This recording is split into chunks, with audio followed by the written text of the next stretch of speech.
आपण नक्की कुठे आलो होतो? माझ्या 14वा अध्याय 65 मध्ये 205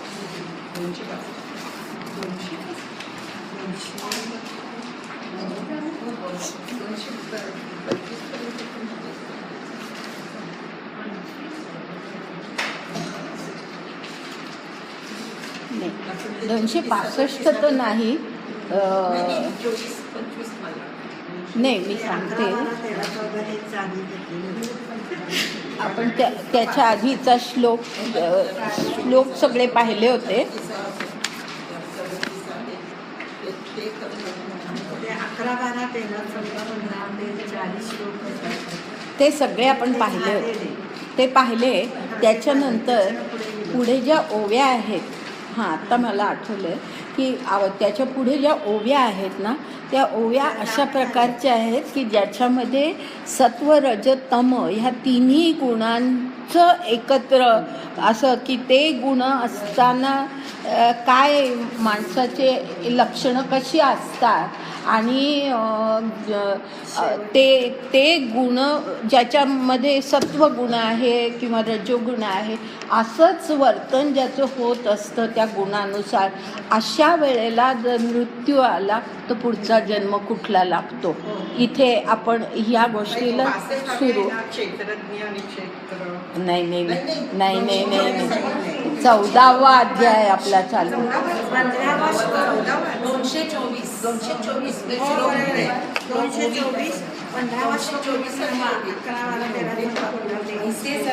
तू नव्हतीसच. झाले असे तया सवे निरुपम लागे देव. तू नव्हती. एकदा मी घेतलं पॉंडेचेरीहून आल्यानंतर आणि त्यानंतर मग मी घेतला नाही वर्ग. 224 बरोबर आहे. हां, ते 200 म्हणजे ॲक्च्युली तो जो विषय आहे किंवा 225ला संपतो. ऐका आता जरा. 225ला तो विषय संपतो आणि तो असा आहे की हे जे गुण आहे ते गुण कसे असतात. तिन्ही गुण प्रत्येकामध्ये तिन्ही गुण असतात, पण तरीसुद्धा 2 गुण कमी प्रभावी असतात आणि एखादा गुण जास्त प्रभावी असतो. तर तसा सात्विक गुण ज्याच्यामध्ये जास्त प्रभावी आहे त्या माणसाच्या बद्दल हे सगळं आता 24 म्हणजे 25व्यापर्यंत त्याबद्दलचं आहे सगळं विवेचन की ज्याच्यामध्ये सात्विक गुण आहे. पहा आता मी थोडंसं वाचल्यानंतर तुमच्या लक्षात येईल की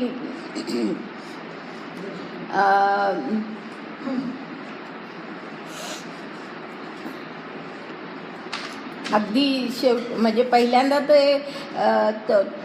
तो कसा असतो हे सांगितलेलं आहे की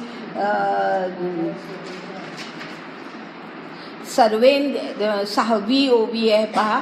सर्वेंद्रियांचा अंगणी विवेक करी राबणी, साचची करी करचरणी होती डोळे. हां, दिसली ओवी ही 206वी ओवी आहे. आता त्याचा अर्थ असा की विवेक हे ह्या सत्वगुणाचं फार महत्त्वाचं लक्षण आहे आणि त्यामुळे ज्याच्यामध्ये सत्वगुण असतो तो असा विवेकी असतो की त्याचे कर चरण एकूण सगळं शरीरसुद्धा, त्याचे डोळेसुद्धा अशाच प्रकारे काम करतात की जे सत्वाला सोडून आहे, सत्वगुणाला सोडून आहे अशा कुठल्याही गोष्टीकडे त्यांची ओढ नसते. आणि त्याच्यापुढे उदाहरण दिलंय. राजहंसापुढे चाचूचे आगरडे, तोडी जेवी झगडे क्षीरनीराचे. हां आहे ना की हे आपण पाहिलं होतं, आठवतं की ज्याप्रमाणे क्षीर आणि नीर, दूध आणि पाणी एकत्र करून राजहंसापुढे ठेवलं तर चाचूचे आगरडे म्हणजे त्याच्या चोचीचं टोक बरोबर दूध आणि पाणी वेगळं करतं. तसं हा सत्वगुणी माणूस हा योग्य काय आहे अयोग्य काय आहे हे तो बरोबर त्याच्यामध्ये फरक करतो आणि अयोग्य बाजूला ठेवतो आणि योग्य जे आहे त्या वर्तनाकडे तो वळतो. अशा प्रकारे त्याच्या वर्तनाबद्दलचं हे आहे. आणि त्यानंतर शेवटी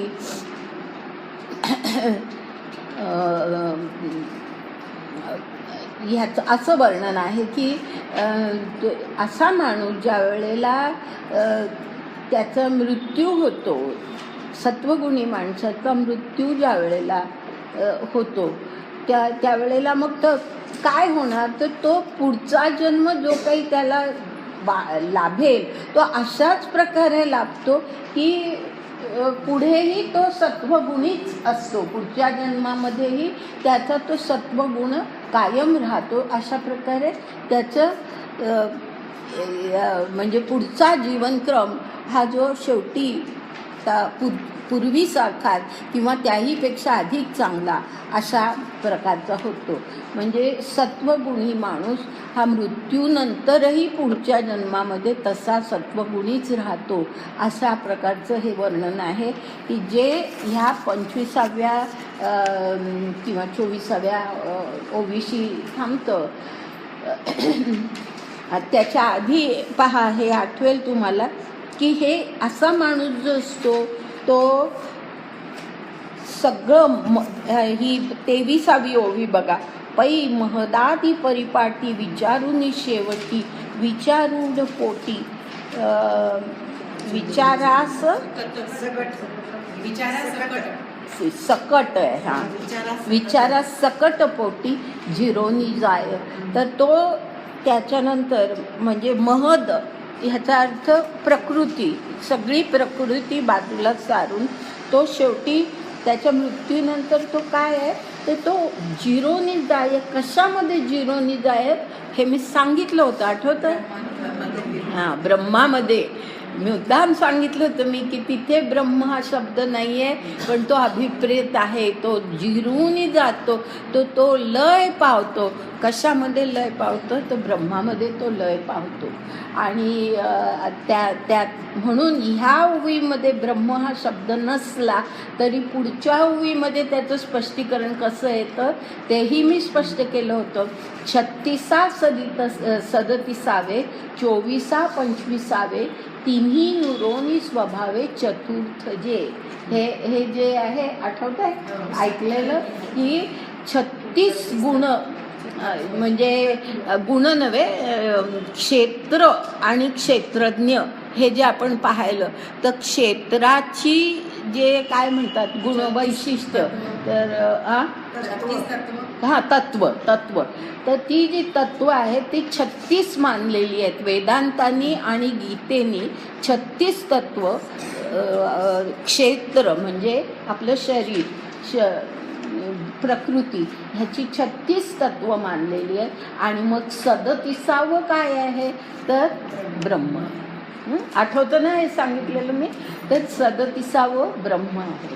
नंतर 24 25 ह्याचा अर्थ असा की सांख्य, हां पहा आठवलं ना, सांख्य तत्वज्ञानानुसार 24 तत्व मानलेली आहेत आणि 25वं जे आहे ते म्हणजे ब्रह्म. तर त्यामुळे त्यांच्या ह्याच्या कल्पनेप्रमाणे 25वं तत्व म्हणजे ब्रह्म, त्या ब्रह्मामध्ये तो विलीन होतो. आणि पुढे जे म्हटलं आहे तिन्ही नुरोनी स्वभावे चतुर्थ जे म्हणजे तिन्ही नुरोनी याचा अर्थ हे जे 3 गुण आहेत सत्व रजतम हे जे 3 गुण आहेत ते नुरोनी म्हणजे ते उरतच नाहीत आणि मग तो काय होतो चतुर्थ म्हणजे त्याच्या पलीकडे ब्रह्मच असतं. म्हणजे ब्रह्म हे गुणातीत आहे तसा तो गुणातीत होतो. आणि आता गुणातीत म्हणजे काय हे आता आजच्या विवेचनामध्ये येणार आहे. तर अशा प्रकारे आपण इथपर्यंत आलो होतो, बरोबर आहे ना. 25व्या ह्याच्यापर्यंत आलो. म्हणजे सत्वगुण प्रभावी असला तर काय परिस्थिती असते हे आपण पाहिलेलं होतं. आता त्यानंतर पुढचं 26व्या ह्याच्यापासून ओवीपासून हा रजोगुण जर प्रभावी असेल तर काय होतं त्याबद्दलचा उल्लेख आहे. आता तो असा आहे 26वी ओवी बघा. याची परिदेख तम सत्व अधोमुख बैसोनी जे आगळिक धरी रज. ह्याचा अर्थ की आत्ता जसं सत्व प्रभावी होतं त्याचप्रमाणे ह्या दुसऱ्या परिस्थितीत काय आहे की तम आणि सत्व अधोमुख म्हणजे ते निष्प्रभ झालेले आहेत किंवा आहेत माणसामध्ये पण ते प्रभावी नाही आहेत. मग प्रभावी काय आहे तर रजोगुण हा प्रभावी आहे. आता रजोगुण प्रभावी ज्याच्यामध्ये असतो त्याचं वर्तन कसं असतं तर पुढे त्याचा उल्लेख आहे. पुढची ओवी अशी आहे. आपलिया कार्याचा धुमाड गावी देहाचा माजवी तई चिन्हांचा उदयो असे ऐसा. म्हणजे अशा प्रकारची चिन्ह म्हणजे लक्षणं. चिन्ह हा शब्द जिथे आहे त्याचा अर्थ लक्षण. अशा प्रकारची चिन्ह म्हणजे अशा प्रकारची लक्षणं त्या माणसामध्ये दिसतात की आपलिया कार्याचा धुमाड हा शब्द आहे ना त्याचा अर्थ धुमाकूळ म्हणतो ना आपण. धुमाकूळ की कार्याचा धुमाकूळ म्हणजे काय एखादं कार्य हाती घेतलं की म्हणजे तो इतका त्याच्या पाठीमागे लागलेला असतो ते कार्य हे करण्यासाठी. आणि गावी देहाचा असा ह्याचा अर्थ की त्याच्या देहामध्ये तो रजगुण आहे आणि कारण प्रकृतीचा गुण आहे ना हा त्यामुळे त्याच्या देहामध्ये तो रजोगुण आहे आणि म्हणून तो अशा प्रकारे धुमाड म्हणजे असा धुमाकूळ घालतो कार्याचा की हे करतोय ते करतोय म्हणजे त्याला शांत चित्त हे कधी त्याच्यामध्ये नसतं. अशा प्रकारचा तो त्याची वृत्ती असते. पुढे म्हटलंय एक उदाहरण दिलंय. पांजरली वाहुटळी करी वेगळं वेटाळी तैसी विषयी सरळी इंद्रिया होय. म्हणजे पांजरली वाहुटळी म्हणजे वावटळ असते ना. वावटळ पहा असं चक्र असतं तर ते कसं असतं करी वेगळं वेटाळी म्हणजे सगळं जे काय पानं पाचोळा जे काय तिथे मातीमध्ये ते सगळं त्या वाऱ्याबरोबर असं वरती उडताना दिसतं आपल्याला. अशी ती वावटळ असते म्हणजे काही सोडत नाही. तसा हा माणूस असतो की जे समोर येईल ते कार्य मग त्याचा तो विचारही करणार नाही की हे आपल्या क्षमतेत आहे की नाही हे योग्य आहे का नाही कशाचा विचार न करता कार्य करायचं बस एवढंच त्याच्या डोक्यामध्ये असतं. तर अशा प्रकारे पांजरली वाहुटळी करी वेगळं वेटाळी तैसी विषयी सरळी इंद्रिया होय. म्हणजे त्याप्रमाणे हा माणूस इंद्रियांचे जे सगळे विषय आहेत इंद्रियांना म्हणजे डोळ्याला हे चांगलं वाटलं मग ते पाहिजेच. आपल्याला चवीला एखादी चांगली गोष्ट लागली की ते पाहिजेच मग ते खावं की नाही याचा विचार नाही. तर असं जे आहे तर इंद्रियांची हे जे विषय आहेत इंद्रियांचे विषय त्या विषयांचा अशा प्रकारे जे मिळेल ते त्याच्या मागे तो धावतच असतो. म्हणजे स्थिरता नाही त्याच्यामध्ये त्याची अशी सतत विखुरलेली अशी वृत्ती असते. आता हे करतोय मग ते करतोय असा अशांत वृत्ती त्याची झालेली असते. आणि त्याच्या पुढे आणखी पुढे दिलंय 29वी ओवी बघा. परदाराधिक पडे परी विरुद्ध ऐसे नावडे मग शेळीयेचे नि तोंडे सैंध चारी. म्हणजे परदारा ह्याचा अर्थ परस्त्री. दारा म्हणजे स्त्री. परस्त्री आपली पत्नी नाही. परदारा म्हणजे परस्त्री. जसं परधन परदारा हे सगळं त्याच्या बाबतीमध्ये असंच असतं की त्या म्हणजे धनाचा उल्लेख इथे जरी नाही केला तरी तो अभिप्रेत आहे की परस्त्री परधन हे काहीही असू दे त्याचा लोभ धरणं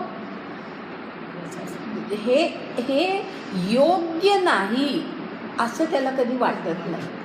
म्हणजे ही काहीतरी अयोग्य गोष्ट आहे ही शास्त्राविरुद्ध गोष्ट आपण काहीतरी करतोय असं त्याला कधीच वाटत नाही.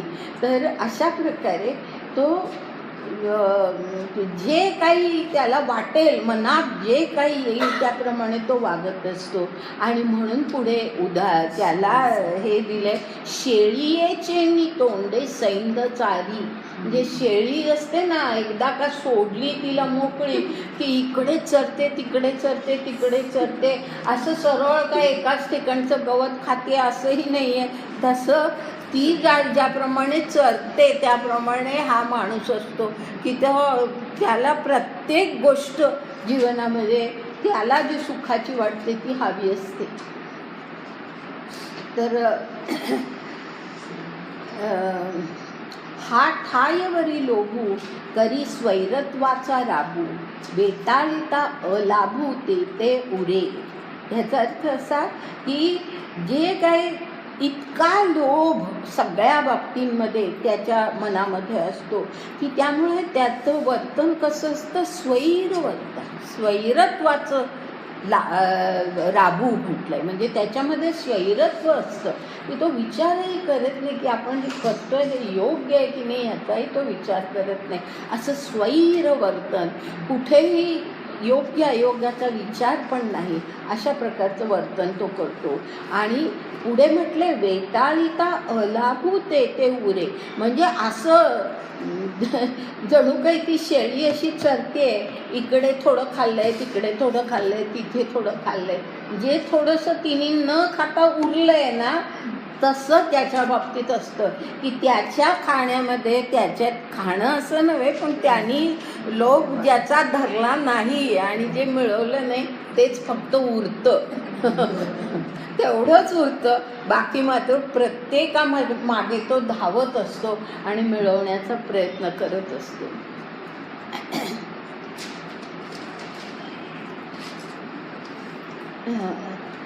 आणि शिवाय आता हा रजोगुण हा म्हणजे अशा कर्माला प्रवृत्त करणारा हे तर आहेच, परंतु ज्यांच्याकडे भरपूर संपत्ती आहे किंवा राजेपद आहे, सत्ता आहे, प्रतिष्ठा आहे, अशी जी माणसं असतात त्यांच्यामध्येही हा रजोगुण असतो. कारण त्यांच्या प्रतिष्ठेमुळे, त्यांच्या संपत्तीमुळे, त्यांच्या सत्तेमुळे त्यांनी केलेल्या अयोग्य गोष्टींना कुठेही त्या पडद्याआड झाकल्या जातात. बरोबर आहे ना? आपण आज जगामध्ये काय पाहतोय तेच पाहतोय की ते कधी बाहेर येत नाही. तर त्यामुळे ते अशा गोष्टींचा कधी विचार करत नाही. पण त्याचबरोबर आणखी पण हे जे ज्यांच्याकडे अशी संपत्ती आहे, ज्यांच्याकडे अशी सत्ता आहे, ते अशाही गोष्टी करतात की ज्याचा उल्लेख आता या ओवीमध्ये, देवीची एखादा प्रासाद म्हणजे मोठा राजवाडा, काहीतरी मोठं प्रासादिक असं घर बांधायचं की अगदी सर्वांपेक्षा माझं घर फार उत्तम दिसलं पाहिजे, सगळ्यांनी फार विशेष म्हटलं पाहिजे, ही वृत्ती आतली असते. तर असा प्रासाद बांधायचा किंवा अश्वमेध यज्ञ, आता हे पूर्वीच्या गोष्टी आहेत की यज्ञ करायचा. अश्वमेध यज्ञ हा असाच असायचा की सर्वांवरती आपली सत्ता हे करणं, की तो जो घोडा सोडलेला असेल त्याला जर कोणी विरोध केला तर त्याच्याशी लढायचं, त्याला पराभूत करायचं आणि अशा प्रकारे आपण सम्राट व्हायचं, हे अश्वमेध यज्ञाचं उद्दिष्ट असायचं. तर अशा प्रकारे अश्वमेध यज्ञ पूर्वी जे केला जात असे त्याच्यामागे सुद्धा ही राजसिक वृत्ती होती. ऐसा अचाट छंदू घेऊन उठे. अचाट ही सगळी कर्म म्हणजे साधं असं जीवन हा माणूस जगतच नाही, तर सगळं काहीतरी वेगळं, सगळ्या अचाट अशा कर्मांचा आरंभ तो करत असतो. नगरेची रचावी, तसंच आहे पुढे पहा, नगरेची रचावी, जळाशये निर्मावी, महावने लावावी नाना विधे. हे पण कार्य कारण हे राजे लोक, संपत्ती असणारे लोक हे अशा गोष्टी करू शकतात. आणि त्याच्यामध्ये मुख्यतः आपण हे केलं म्हणजे हे केवळ लोकांच्यासाठी केलं जातं असं नव्हे, त्यामध्ये लोकांचं काहीतरी भलं आपण साधतोय, लोक कल्याणासाठी ते केलं जातं असं नाही, आपली प्रतिष्ठा, आपली सत्ता वाढवण्यासाठी हे असतं की हे मी केलं, हे माझ्या राजवटीत झालं, अशा प्रकारची जी एक वृत्ती त्यांच्यामध्ये असते. तर अशी ही माणसं असतात. जलाशय कारण लोकांना पाण्याच्या अडचणी असतात, त्याच्यासाठी जलाशय बांधायची, बगीचे उद्यानं लावायची वगैरे वगैरे अशा प्रकारची कामं करतात. ऐसेसा अफाट कर्मी समारंभ उपक्रमी आणि दृष्टादृष्ट कामी पुरे न म्हणे. म्हणजे अफाट कर्म. आता हे पुन्हा मला वाटतं ह्याचं अफाट कर्म हे सगळं वर्णन त्याचंच झालं. तर अफाट अशी सगळ्या प्रकारची कर्म करण्यामध्ये ते पुढे असतात. नंतर समारंभ, निरनिराळे उपक्रम, त्यामध्ये सुद्धा स्वतःची सत्ता, स्वतःची प्रतिष्ठा ह्याला महत्त्व ते सगळं करण्यामध्ये. आणि पुढे जे आहे ना त्याचा चुकीचा अर्थ घेऊ नका. हा जो शब्द आहे दृष्टादृष्ट कामी पुरे न म्हणे, असं जे आहे ना त्याचा नीट अर्थ हा शब्द आणखीनही पुढे येईल कधीतरी. आणि हा अगदी पूर्वी येऊन गेलेला आहे आपल्या पसायदान सुद्धा. पसायदान मी जेव्हा सांगितलं त्यामध्येही हा शब्द येऊन गेलेला आहे. तर दृष्टादृष्ट कामी पुरे न म्हणे असं आहे. तर दृष्टादृष्ट ह्याचा अर्थ असा की दृष्ट म्हणजे या जगामध्ये आपल्याला जे दिसतं ते, आणि अदृष्ट म्हणजे परलौकिक, पारलौकिक ज्याला म्हणतात, पारलौकिक सुख, की आपल्याला पारलौकिक सुख मिळावी. ह्या इहलौकीची तर सुख मिळावी तर, पण पारलौकिक सुख मिळावी म्हणून मग यज्ञ करणं वगैरे वगैरे हे अशा प्रकारे कामं. म्हणजे पुरे न म्हणे, ह्या कुठल्याही गोष्टीला तो पुरे म्हणतच नाही.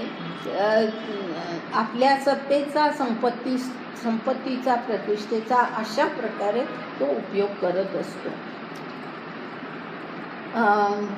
त्यानंतर मध्ये एखादी ओवी गाळूया आणि पुढे 36वी ओवी आहे. स्पृहा मना पुढा पुढा आशेचा घे दवडा विश्व घापे चाडा पाया तळी. म्हणजे स्पृहा याचा अर्थ अभिलाषा, इच्छा, म्हणजे अत्यंत ॲम्बिशन त्याला म्हणतो तशी.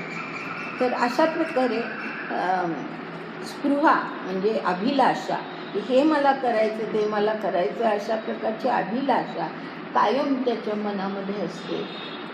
आणि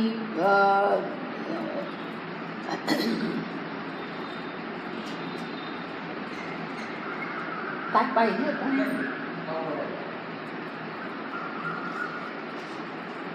स्पृहा मना पुढा पुढा म्हणजे मनाच्या पुढे ती अभिलाषा असते सतत, की मन विचारच मुळी फक्त त्या गोष्टींचा करत असतं की मला हे करायचं आहे, मला ते करायचं आहे. तर अशा प्रकारे मनाच्या पुढे सतत ती अभिलाषा असते.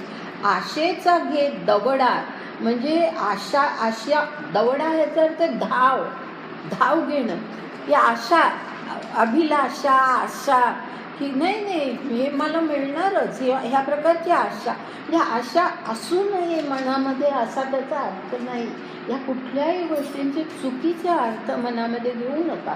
की आशा माणसाच्या मनामध्ये किंवा अगदी निराश होऊन बसायचं आहे असा त्याचा अर्थ नाही.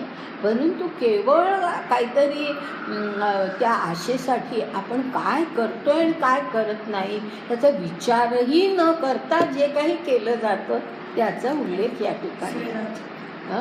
स्वैराचार जे मगाशी त्यांनी म्हटलेलं आहे, स्वैराचार आहे हा सगळा. तर अशा प्रकारे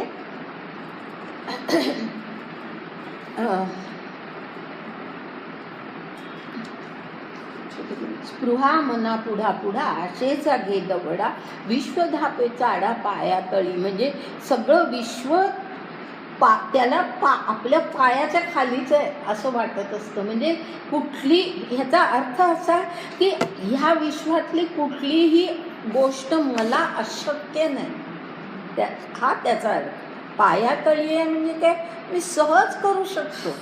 हे जे असतं ना की आपल्या क्षमतेची, आपली कुवत काय आहे याची जाणीव नसते. मी कुठली गोष्ट सहज करू शकतो अशा प्रकारे विश्व आपल्या पायातळेच जणू काही आहे अशा प्रकारे त्याची विचारसरणी असते.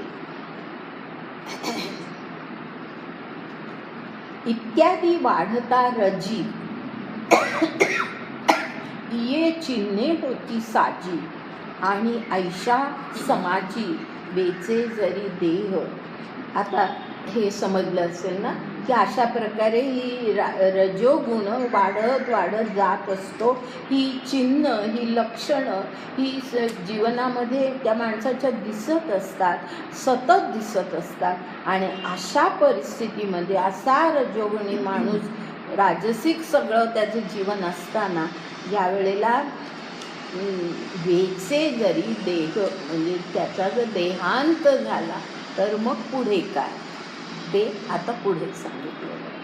त्याचा जर देहांत झाला तर पुढे काय मी पुढे त्याच्या पुढचं आपण घेऊया. पण तुम्हाला एकदम आठवण झाली म्हणून मी एका गोष्टीबद्दल बोलते. ह्या गोष्ट मगाशी आत्ता मी थोडक्यात असं म्हटलं की ह्यांचे चुकीचे अर्थ घेऊ नका असं म्हटलं मी.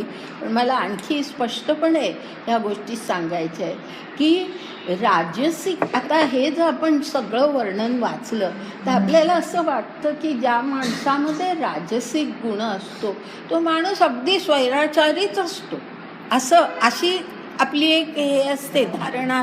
म्हणजे हे वाचल्यानंतर आपलं मन तसंच विचार करतं, बरोबर आहे ना. परंतु हाही अर्थ मनामध्ये घेऊ नका तसा. ह्याचं कारण किंवा कारण असं नव्हे, परंतु या बाबतीमध्ये मी आता श्री अरविंद खूप वाचते म्हणून मला एकदम ते आठवलं म्हणून मी सांगते. त्या परवाच्या व्याख्यानात त्याचा उल्लेख झाला का नाही मला आठवत नाही, काही गोष्टी राहून जातात. पण आत्ता मला एकदम या ठिकाणी आठवलं की त्यांनी अर्जुन कसा होता ह्याचं जे काही वर्णन करत असताना की तो मानवी शिष्य होता वगैरे हे मी सगळं सांगितलं होतं. पण त्याचे गुण तो अर्थातच क्षत्रिय आणि त्यामुळे क्षत्रिय असल्यामुळे त्याच्यामध्ये राजसिक गुण हे अनुवंशिकतेने आलेले अशा प्रकारची एकूण सर्व आपली कल्पना आहे.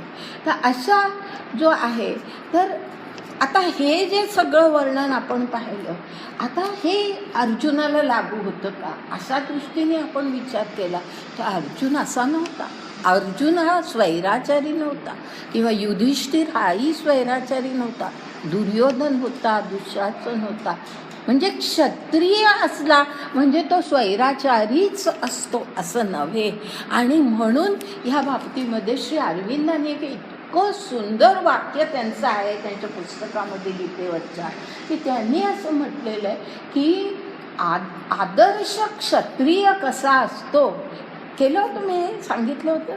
तर आदर्श क्षत्रिय कसा असतो तर जो, मला एकदम ते वाक्य आठवतंय म्हणून सांगते की जो सात्विक गुणाची पूजा करून राजसिक कर्म करतो. काय सुंदर वाक्य आहे बघा. नाही सांगितलं ना मी, सांगितलं होतं. हां, तर सात्विक गुणाची हे करून पूजा करतो तो. सात्विक गुण हा चांगला हे त्याला पूर्णतः माहिती असतं. तशी त्याच्या मनाची पूर्ण धारणा असते की आपण सात्विक असलो पाहिजे. आणि त्यामुळे अर्जुनाचं संबंध व्यक्तिमत्व हे असंच आहे की तो सात्विक वृत्तीचाच होता, परंतु वंशाने तो क्षत्रिय होता आणि त्यामुळे राजसिक क्रिया त्याला करावीच लागत होती आणि म्हणून युद्धसुद्धा त्याला करावं लागणारच होतं. ते त्याचं उचित कर्तव्य होतं त्या ठिकाणी रणांगणावरती.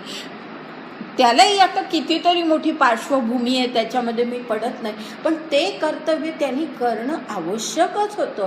पण त्याला श्रीकृष्णाने जो उपदेश दिलेला आहे ना गीतेमध्ये तो इतका सुंदर आहे आणि तो अरविंदांनी असा एकाच ठिकाणी असं नाही, वेगवेगळ्या ठिकाणी त्यांनी ते मांडलेलं आहे. आणि तो कशा प्रकारे कृष्णाचा उपदेश अर्जुनाला कसा होता, की एके ठिकाणी त्यांनी म्हटलं की तो असा होता की सात्विक वृत्तीची पूजा करून राजसिक कर्तव्य करणारा असा तो आदर्श क्षत्रिय होता असं म्हटलंय. आणि शिवाय असं म्हणून सुद्धा श्रीकृष्णाने जो उपदेश केला त्या उपदेशामध्ये श्रीकृष्ण अर्जुनाला शेवटपर्यंत हे सांगत आलेलं आहे. आणि विशेषतः शेवटचे जे अध्याय आहेत त्या ठिकाणी आपल्याला हे दिसतं की त्यांनी लढलं तर पाहिजेच, त्यांनी हे युद्ध केलं तर पाहिजेच. कारण हे युद्ध ही ईश्वराची योजना आहे. आणि ती कशासाठी आहे तर अन्यायाला प्रतिकार, अधर्माला प्रतिकार, अनितीला प्रतिकार हा जगामध्ये झालाच पाहिजे. आणि त्यासाठी ते युद्ध आवश्यकच होतं, अपरिहार्य होतं. आणि म्हणून ते युद्ध ही ईश्वराची योजना होती. आणि श्रीकृष्णाने स्पष्ट म्हटलंय की माझी योजना आहे हे युद्ध. आणि त्या युद्धामध्ये त्याला म्हटलेलं आहे की तू उत्तिष्ठ भारत युद्धाय कृतनिश्चय असं म्हटलंय. उठ, बसलाय अर्जुन हातातली शस्त्र टाकून, तर त्याला म्हटलंय उठ, हातात शस्त्र घे आणि युद्धाला तयार हो असं जे म्हटलंय. असं म्हणत असतानाच पुन्हा त्याला जो खरा उपदेश केला आहे त्या उपदेशामध्ये त्याला असं सांगितलंय युद्ध कर, विजयी हो, राजवैभव भोग, हे सगळं म्हटलंय. पण त्याच्याबरोबर तो श्लोक आता मला एक्झॅक्टली आठवत नाही कुठे आहे तो, पण त्या श्लोकामध्ये असं स्पष्टपणे आहे की युद्ध कर असा आदेश देऊनही त्याला असं म्हटलेलं आहे की मनामध्ये, मला वाटतं 15व्या कुठल्या अध्यायामध्ये आहे मला माहीत नाही, तर त्याला असं म्हटलेलं आहे की तू युद्ध कर, म्हणजे हातात शस्त्र घेऊन तुला त्यांनी सांगितलं 11व्या अध्यायात तर सांगितलंच आहे की या सगळ्यांना मी भीष्म, कर्ण, द्रोण या सगळ्यांना मी मारलेलंच आहे, तू फक्त निमित्त हो असं त्याला सांगितलेलं आहे. तर तू युद्ध कर, यांना मार, मनामध्ये व्यथा अजिबात आणू नको. पण युद्ध कसं कर हे सांगताना जे काही उपदेश श्रीकृष्णाचा आहे तो इतका सुंदर आहे. शत्रुत्व, वैरभाव, दुष्टपणा किंवा हे दुष्प्रवृत्ती अशा कुठल्याही निर्दयपणा किंवा शत्रूंना मारण्यामध्ये आनंद अशा कुठल्याही वृत्ती मनामध्ये न ठेवता ईश्वराचं स्मरण करत, म्हणजे माझं म्हटलंय त्या ठिकाणी त्यांनी की माझं स्मरण करत तू युद्ध कर असा आदेश आहे. पहा किती सुंदर हा आदेश आहे की तू युद्ध कसं कर. युद्ध तर तुझं कर्तव्य आहे, म्हणजे राजसिक कर्तव्य तू केलंच पाहिजे या ठिकाणी, ते तुझं उचित कर्तव्य आहे या ठिकाणी. आणि ते माझी योजना आहे, ईश्वराची योजना आहे. आणि ती कशासाठी आहे सगळं गीतेमध्ये स्पष्ट झालेलं आहे. आणि शेवटी मग भगवंत त्याला सांगतात की तू युद्ध कर, पण यशस्वी हो, विजय तुझा होऊ दे, तू राज्य भोग. त्याच्यानंतर हे सगळं म्हटलंय. पण त्याच्या पुढे त्या श्लोकामध्ये हा उल्लेख आहे की मनामध्ये शत्रुत्व ठेवू नकोस, की हे कौरव माझे शत्रू आहेत आणि त्यांना मी मारणार ही वृत्ती मनामध्ये ठेवू नकोस. तर शत्रुत्व, वैरभाव, क्रोध, द्वेष अशा भावना मनामध्ये न ठेवता हे आपलं कर्तव्य आहे म्हणून मी करतोय, ते कर्तव्य करताना ईश्वराचं स्मरण ठेवून तू लढ असं त्याला सांगितलंय.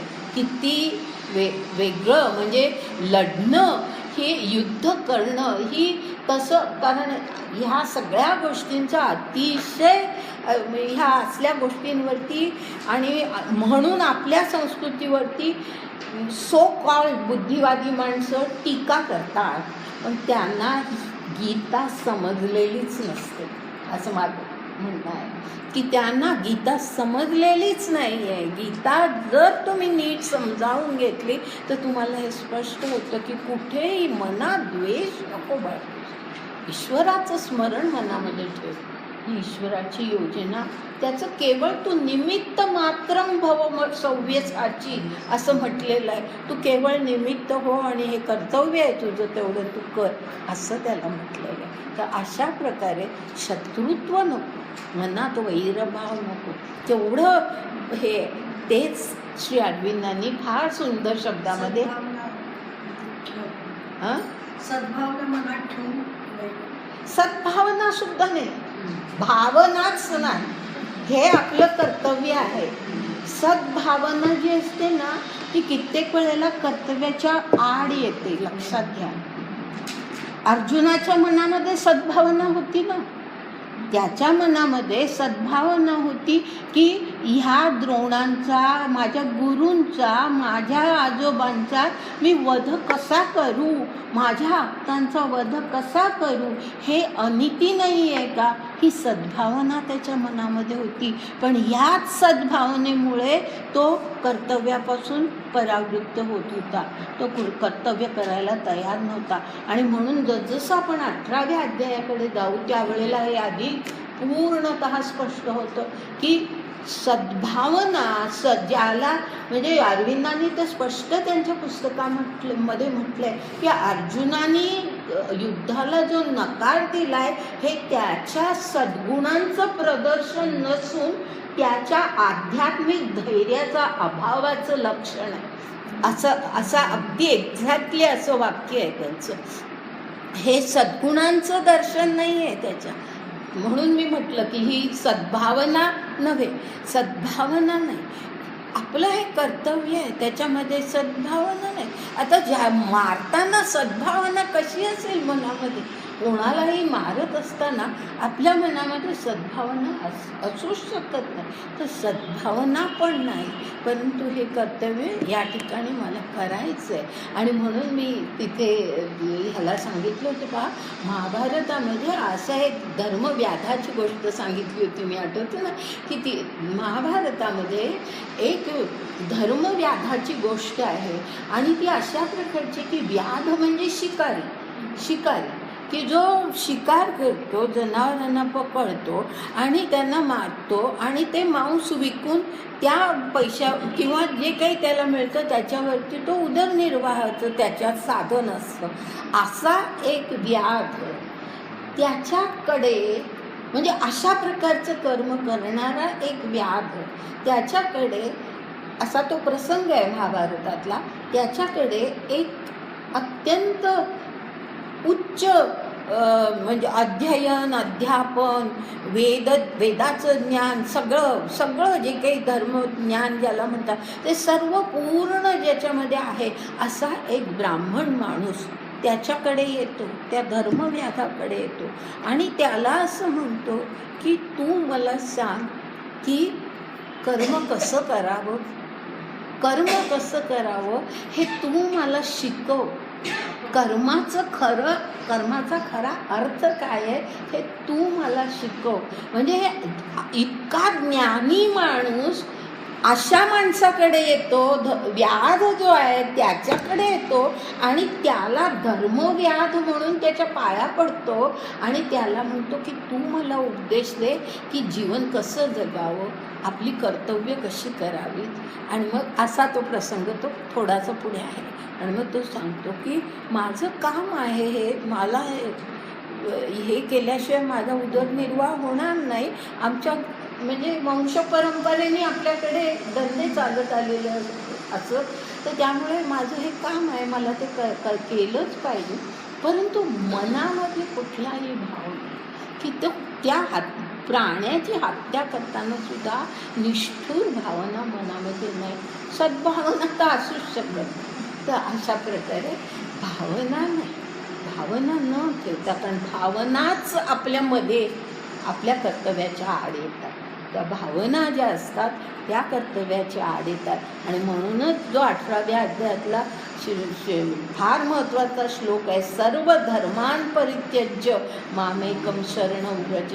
तो जो सर्व धर्मान परित्यज्य त्याचं आपण पुढे खूप विवेचन पुढे करणार आहोत, पण ते त्यासाठी आहे की सगळे धर्म टाक. याचा अर्थ काय की ज्याला तू धर्म म्हणतोय की आज ह्यांचा वध मी कसा करू आणि ही अनिती नाही आहे का, अन्याय नाही आहे का, अशा ज्या सगळ्या तुझ्या धर्माच्या बद्दलच्या कल्पना तुझ्या मनामध्ये आहेत त्या सगळ्या सोड आणि ह्या ठिकाणी तुझ्याकडून उचित कर्तव्य जे आहे ते मी तुला सांगतो आहे. कर्माचा खरा अर्थ मी तुला सांगतो आहे, धर्माचा खरा अर्थ मी तुला सांगतोय, तो लक्षात घे. त्याप्रमाणे तुला असं शेवटी म्हटलेलं आहे. तर अशा प्रकारे हे थोडंसं म्हणजे काही ठिकाणी मला सांगण्याचा मोह आवडत नाही म्हणून पुढे गेले. कुठे होतं आपण?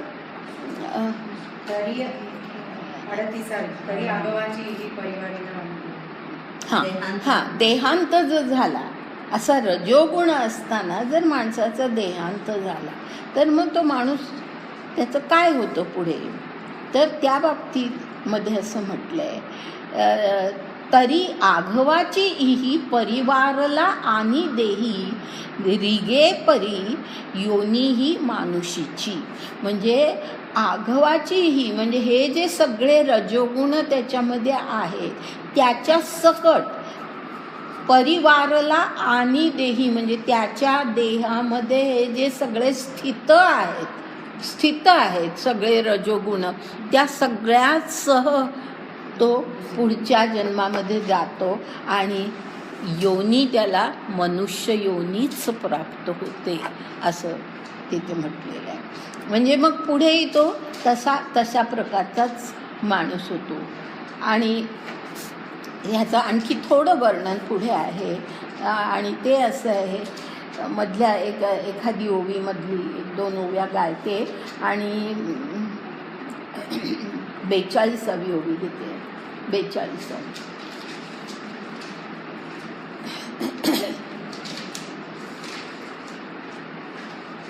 कर्म जडात म्हणजे काही ओव्या मुद्दाम मी अशासाठी घेते की त्यातले ते शब्द नीट कळले पाहिजे, त्याचे चुकीचे अर्थ मनात राहू नयेत म्हणून मी त्या ओव्या घेते. तर या ठिकाणी असं म्हटलं आहे, कर्म जडाचा ठाई किंबहुना होय देही, जो रजोवृद्धीचा डोही बुडोनी निमे.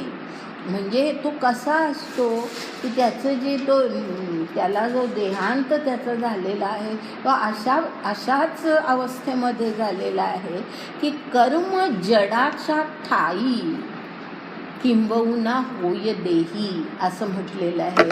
त्याचा हा जो कर्म जड हा जो शब्द आहे ना त्याचा अर्थ नीट लक्षात घ्या. त्याचा अर्थ जड कर्म म्हणजे काम्य कर्म. काम्य कर्म अर्थ आणखी स्पष्ट करते, काम्य कर्म. खरं म्हणजे तुमच्या लक्षात यायला पाहिजे की काम्य कर्म म्हणजे काय, कारण का आपण आतापर्यंत कर्मसिद्ध हे सगळं हे पाहिजे. हां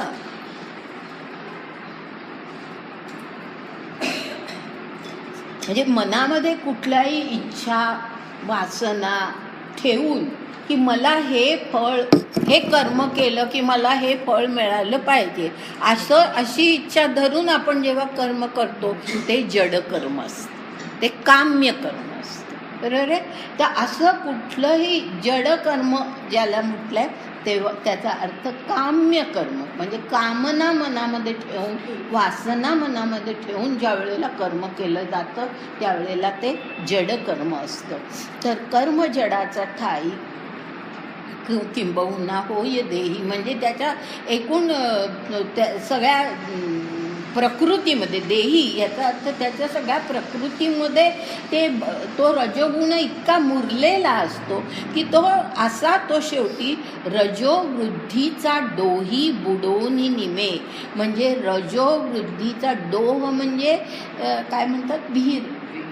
डोह असतो ना पाण्याचा डोह, विहीर, खोल पाणी तर तिथे त्या दोहामध्ये रजोवृद्धी म्हणजे त्याचा हा रजोगुण वाढतच असतो आयुष्यामध्ये. आणि अशा या रजोवृद्धीच्या दोही बुडवणी निमे म्हणजे तो पुढच्याही ह्याही जन्मात तसाच आणि पुढच्याही जन्म त्याला असाच लाभतो की तो अशाच लोकांमध्ये जन्मतो की जी माणसं काम्य कर्म करणारी असतात.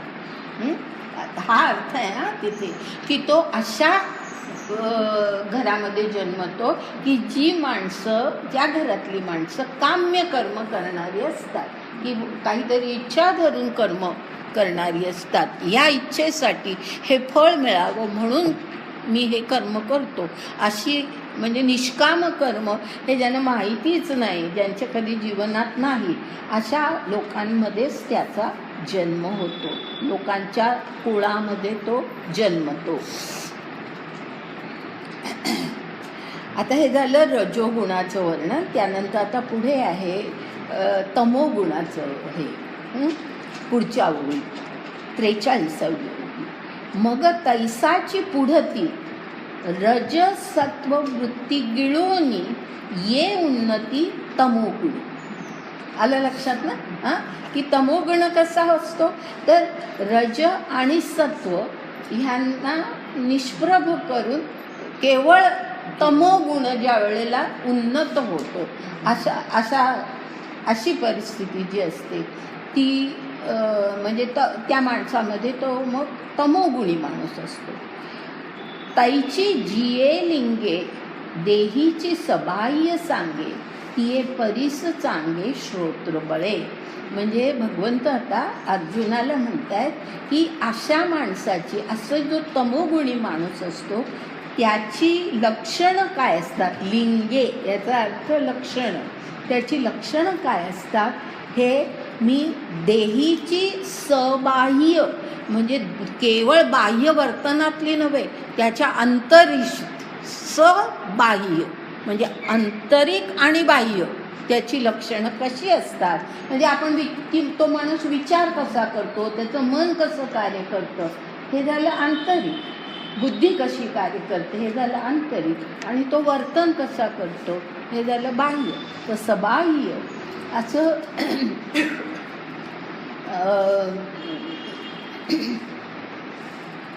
सबाह्य सांगे तिये परीस चांगे श्रोत्र बळे. म्हणजे अर्जुना पूर्ण कान देऊन श्रोत्र बळ म्हणजे तुझी जी श्रवण शक्ती आहे त्याचं सगळं बळ एकवटून तू परीस चांगे म्हणजे योग्य प्रकारे ऐक. परीस म्हणजे ऐक. चांगे म्हणजे चांगल्या प्रकारे मी जे आता सांगतोय ते तू ऐक. आता 45 ओवी आपण पाहतोय पुढची ओवी. तरी होय ऐसे मन जैसे रविचंद्रहीन रात्रीचे का गगन अवसेचिये. मन कसं असं त्याचं तर अमावस्येच्या रात्री चंद्रही नाही आणि सूर्यही नाही असं अंधाराने भरलेलं आकाश जसं असतं तसं त्याचं मन असतं. अंधाराने भरलेलं म्हणजे पूर्णतः अंधार याचा अर्थ अज्ञान. अंधार याचा अर्थ माणसाच्या बाबतीमध्ये सगळं अज्ञानाने भरलेलं अज्ञानाचा अंधकार असं म्हणू शकतो आपण. तर असं त्याचं मन असतं. तरी होय ऐसे मन जैसे रविचंद्रहीन रात्रीचे का गगन अवसेची. तैसे अंतर असोस होय स्फूर्तिहीन उद्वस विचाराची भाष हारपे पै. म्हणजे आणखीन वर्णन केलं आहे त्याच्या मनाचं, त्याच्या अंतःकरणाचं. तर त्याचं अंतःकरण कसं, त्याचं मन कसं असतं. असोस याचा अर्थ काळं. काळं याचा अर्थ अंधकार नाही. काळं म्हणजे जसं ते आकाश काळं असतं अवसेच्या दिवशी तसं. असोस म्हणजे अंधकाराने भरलेलं म्हणजे अज्ञानाने भरलेलं. स्फूर्तीहीन कुठल्याही गोष्टीमध्ये त्याला स्फूर्तीच नसते. म्हणजे रजोगुणाच्या बरोबर उलट परिस्थिती. रजोगुणी माणसाला प्रत्येक गोष्टीमध्ये स्फूर्ती असते की हे करायचंय ते करायचंय, हा स्फूर्तीहीन असतो. आणि उद्वस असं म्हटलंय, उद्वस ह्याचा अर्थ ज्याला म्हणतो ना आपण रिकामं, रिकामं हे काही नाही, म्हणजे तो काही नाही, उदास नाही. उद्वस म्हणजे उदास नव्हे, उद्वस म्हणजे असं रिकामं की चांगलाही विचार नाही, वाईटही विचार नाही, काही विचारच नाही, बसला आपला. अशी अवस्था असते की नाही काही वेळेला, की काहीच विचार नाही, कशाचाच विचार नाही, काही चांगलंही नाही वाईटही नाही, नुसतंच बस जीवन त्याचं चाललेलं असतं. तर अशा प्रकारे उद्वस याचा अर्थ रिकाम. आणि त्याच्या पुढे म्हणून ते स्पष्ट करण्यासाठी पुढे म्हटलंय विचाराची भाष हारपे पै, म्हणजे विचाराची भाषा तिथे नसतेच, म्हणजे विचार शून्य, विचार शून्य, विचार शून्य ते असतं उद्वस. म्हणून मी उद्वसाचा अर्थ बरोबर याला धरून सांगितला की उद्वस म्हणजे रिकामं, त्याच्यात कसलाच विचार नाही. ते पुढे आणखी स्पष्ट केलंय विचाराची भाष हारपे, म्हणजे भाषा, विचाराची भाषाच नाही, कुठलाच विचार नाही, चांगला नाही वाईट नाही, काय योग्य नाही अयोग्य नाही, काही नाही. विचार न करता नुसतंच आपलं पडून राहायचं, गप्पच राहायचं, अशा प्रकारची वृत्ती. पुढे त्याच्या म्हणजे एकूण अनेक लक्षणं त्याची जी सांगितलेत. 48वी ओबी बघा, 48 आहे. अविवेकाचे मागे सबाह्य शरीर गाजे, एकलेनी घेपे दिजे मौढ्य तेथे तेथ. म्हणजे अविवेकाचे माझे सबाह्य शरीर गाजे, असा जो सगळं एकत्र घ्यायचं आहे. म्हणजे शरीर त्याचं जे आहे ते सबाह्य, म्हणजे आंतरिक आणि बाह्यतः तर अविवेकांनी भरलेलं असतं. माझे अविवेकांनी भरलेलं असतं, म्हणजे विचार केलाच तर तो अविवेकी. एकलेनी घेपे दिजे मौढ्य तेथ, म्हणजे एकलेनी घेपे दिजे, म्हणजे घेपे दिजे ह्याचा अर्थ घेईल, घेणं देणं असा त्याचा अर्थ आहे. घेपे दिजे म्हणजे त्याचं शरीर काय करतं, तर त्याचं शरीर फक्त मौढ्य म्हटलं ना पुढे, तर ते मौढ्य म्हणजे मूर्खपणा, मूर्खपणाचं सगळी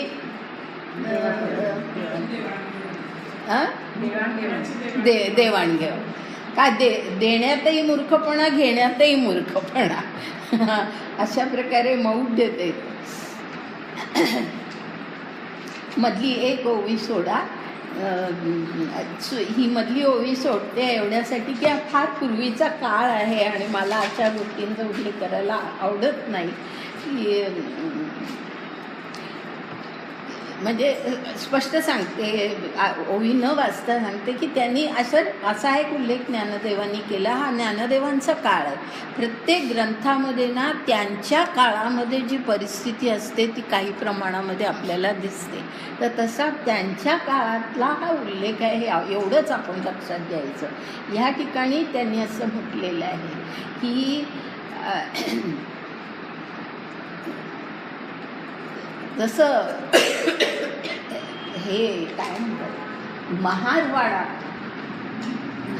म्हणून मी उल्लेख केला नव्हता की महारवाडा मांगवाडा म्हणजे ज्या ठिकाणी हे पूर्वी अस्पृश्य लोक राहत असत त्यांचे जिथे निवासस्थान असे, तर त्याचं रूप कसं असायचं, तर ते मांसाहारी लोक आणि मांसाहार केल्यानंतर त्या हाडं जी असायची ती अशी वेशीवरती, त्यांच्या राहण्याच्याच वेशीवरती अशी, म्हणजे काही गावाच्या वेशीवरती नाही, म्हणजे आता त्यांचा महारवाडा इथे आहे तर त्याच वेशीवरती असं ते कचरा ढकललेला असतो तसं ते ढकललं जायचं. आणि त्यामुळे महारवाडा ओळखायचा कसा, तर ही अशा प्रकारची हाडं दिसायला लागली की तिथे यांची वस्ती आहे असं ओळखलं जायचं. त्याचा उल्लेख या ठिकाणी आहे आणि म्हणून मी तो केला नाही. हा त्या काळातला भाग आहे. आपण अशा गोष्टींचा विचार आता न करणं हे जास्तीचं आहे. आता पुढे आपण जाऊया. 50वी ओळी.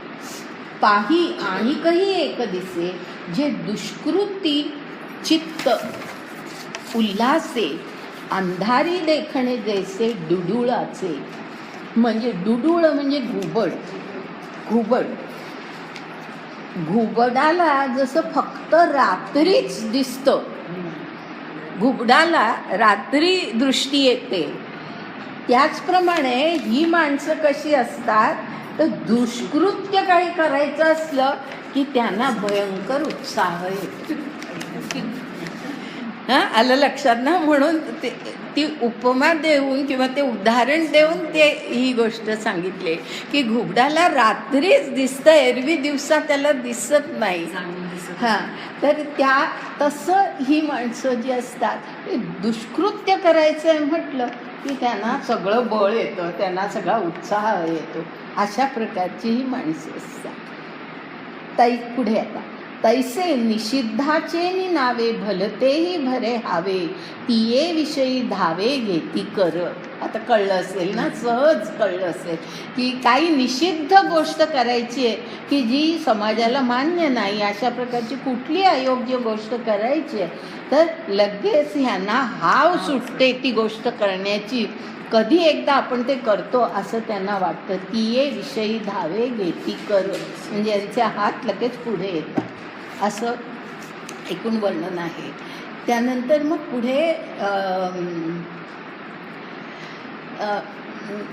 मधली एक ओवी सोडून पुढे 54वी ओवी घेते. किंबहुना ऐसेसी ये चिन्हे तमपोशी जई वाडे आयतीसी आपुलिया. हे नीट ह्याचा अर्थ लक्षात घ्या की ह्या ठिकाणी काय म्हटलं आहे की ही जी लक्षणं आहेत, तमोगुणी माणसाची ही जी काही सगळी लक्षणं आहेत की ती तमगुण असला की ही लक्षणं आणखीन पोचली जातात असं आहे. ती लक्षणं तर असतातच ती त्या माणसामध्ये, ती आणखीन वाढत जातात. पण ती जे म्हटलं आहे पुढे म्हटलेलं आहे ना, जई वाढे आयतीसी आपुलिया, ते फार महत्त्वाचा हे 2 शब्द आहेत की ही लक्षणं अयोग्य गोष्टी करणं वगैरे वगैरे जे काही वर्णन आत्तापर्यंत आलं तर ही अशा प्रकारची लक्षणं जी त्या माणसामध्ये असतात ती कशी वाढतात. आयती आपुलिया वाढतात. म्हणजे त्यांना वाढवण्यासाठी फार प्रयत्न करावा लागत नाही, आपली आपण ती वाढतात. आणि हे तुम्हाला आठवत असेल तर 13वा अध्याय आपण ज्या वेळेला सुरू केला त्यावेळेला म्हणजे क्षेत्रज्ञ ह्याचं विवेचन करताना मी अगदी सुरुवातीला म्हणजे तो अध्यायातच तो भाग आहे त्याला धरून मी हे सांगितलं होतं की नेहमी माणसामध्ये सद्गुण जे असतात ते वाढवण्यासाठी प्रयत्न करावे लागतात आणि जे दुर्गुण असतात ते आपले आपण वाढत असतात. जसं शेतामध्ये धान्य पिकवायचं तर आपल्याला कष्ट करावे लागतात, त्याची जमिनीच्या मशागतीपासून त्या अनेक गोष्टी कराव्या लागतात, कष्ट करावे लागतात. पण कुठल्याही जमिनीमध्ये तण मात्र गवत मात्र त्याला काही मोठं काही फार काही खत द्यावं लागत नाही, काही करावं लागत नाही. लांबच्या लांब उंचच्या उंच गवत वाढतं, तण वाढतात. तसे दुर्गुण आपले आपण वाढतात आणि सद्गुण मात्र आपण वाढवायचे असतात. तर म्हणून या ठिकाणी तमोगुणी माणसाच्या बाबतीमध्ये हे सांगितलेलं आहे की त्याची ही जी सगळी लक्षणं आहेत ती तमोगुणाची लक्षणं जीवनामध्ये वाढतच जातात. पण म्हणून काही कोणी तो फार प्रयत्न करून वाढवतोय असं नाही, ती आपली आपण वाढत असतात, त्याला प्रयत्नांची गरज नसते. आता त्यानंतर पुढे मग 1-2 ओव्या सोडून 58वी ओवी आहे. म्हणून तमाची ये लोथे बांधुनी या संकल्पाते देह जाय तै मागवते तमाचेची होय. आणि म्हणून असा तमोगुणी माणूस जो असतो की ज्याच्या मनामध्ये नेहमी तमोगुणी संकल्पच असतात. मनामध्ये जे विचार, संकल्प याचा अर्थ मनातले विचार सगळे तामसिक असतात. तर असे जे असतात ते सगळ्या संकल्पाला बांधून तमाची ये लोथे, ह्याचा अर्थ त्या सगळ्या संकल्पांना लोथे बांधूनी या संकल्पात ते म्हटले. म्हणजे त्या सगळ्या संकल्पांना एकत्र बांधूनच तो त्याचा देह जेव्हा जातो त्यावेळेला त्याच्याबरोबर त्याचं हे गाठोडं पण त्याच्याबरोबर जातं. या गुणाचं हे सगळं त्याच्याबरोबर जातं. आणि मग म्हणून आणि अर्थातच मग त्याच्या पुढे एक ओवी आहे 59वी. आता काय येणे नव्हे जो तमोवृद्धी मृत्यूला आहे तो पशु का पक्षी होय झाड का कृमी. म्हणजे शेवटी मनुष्य म्हणून सुद्धा, अर्थात ह्या बाबतीमध्ये हा थोडा वादाचा मुद्दा आहे. काही विचारवंतांच्या मते एकदा मनुष्य म्हणून जन्मलेला पुन्हा मनुष्य योनीच्या बाहेर जात नाही, असे विचार अनेक तत्त्वज्ञांनी मांडलेले आहेत. परंतु ज्ञानेश्वरांनी हा विचार मांडला आहे. कदाचित त्या काळामध्ये हा विचार जास्ती प्रचलित असावा म्हणून त्यांनी असं म्हटलेलं आहे. आणि त्यापूर्वीचे आपण जे ग्रंथ, मनुस्मृती वगैरे ग्रंथ पाहिले तर हे असेच उल्लेख त्याही ग्रंथांमध्ये होते. त्याचाही परिणाम असावा हा ज्ञानेश्वरांवरती, की त्यांनी असं म्हटलं आहे की तो पशु नाही तर पक्षी किंवा झाड म्हणजे माणसापेक्षा हीन अशा योनीमध्ये त्याला जन्म मिळतो.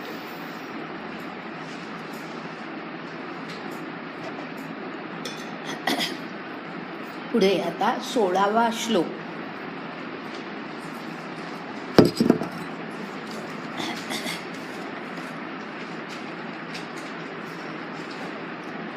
कर्मणः सुकृतस्याहु सात्विकं निर्मलं फलम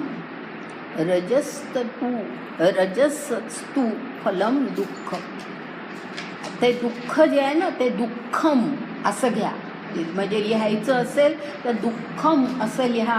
मचा पाय मोडा तिथे, कारण जर असं केलं नाही तर आपण चुकीचं काहीतरी वाचतो. दुःखम लिहायचं, मचा पाय मोडायचा आणि मग म अर्धा झाला की राहतो, तो पुढे ज्ञानाच्या आधी लागतो. नाहीतर पहा किती बरोबर उलटं होईल की रजाचं फळ काय तर दुःख आणि तमाचं फळ काय तर ज्ञान, असं वाटते आपल्याला. तर अगदी चुकीचा अर्थ होईल आणि तसा नाही आहे अर्थ. या ठिकाणी फळं सांगितली आहेत की सुकृत सात्विक वृत्तीचा माणूस सुकृत्य म्हणजे सत्कृत्य करत असतो. त्यामुळे आपोआपच त्या सत्कृत्याचं निर्मळ फळं त्याला म्हणजे चांगलं फळं त्याला मिळतं. रजोगुणी माणूस असतो त्याला मात्र दुःख वाट्याला येऊ शकतं. कारण का इतक्या प्रकारच्या आशा आणि अपेक्षा जीवनामध्ये असतात आणि त्या जर पूर्ण झाल्या नाहीत आणि म्हणून अर्जुनाला पुन्हा पुन्हा संबंध गीतेमध्ये अनेक ठिकाणी जो आदेश दिलेला आहे भगवंतांनी तो समत्व बुद्धीचा आहे. की समत्व ठेव, कुठलीही परिस्थिती असू दे. समदुःखे समे कृत्वा लाभालाभौ जया जयो. आठवतंय ना? तर म्हणजे कुठलंही तुझ्या वाट्याला जे काही येईल त्या परिस्थितीमध्ये तुझी बुद्धी कशी असू दे, तुझी वृत्ती कशी असू दे, समत्वाची असू दे. म्हणजे दुःख वाट्याला आलं म्हणून तू खचून जाऊ नकोस आणि सुख वाट्याला आलं, अनुकूल काहीतरी घडलं म्हणून फार हर्षाने नाचू नकोस. तर असं समत्वाची बुद्धी असायला पाहिजे.